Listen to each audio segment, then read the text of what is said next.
मैं सम्राट चौधरी ईश्वर की शपथ लेता हूँ ईश्वर की शपथ लेता हूँ कि मैं विधि द्वारा स्थापित भारत के संविधान के प्रति सच्ची श्रद्धा और निष्ठा रखूंगा। मैं भारत की प्रभुता और अखंडता अक्षुण्ण रखूंगा। मैं बिहार राज्य के मुख्यमंत्री के रूप में अपने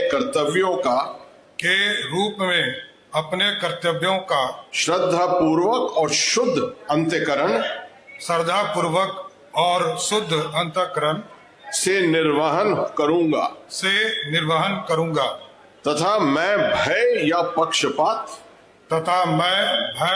पक्षपात अनुराग या द्वेष के बिना सभी प्रकार के लोगों के प्रति संविधान और विधि के अनुसार न्याय करूंगा।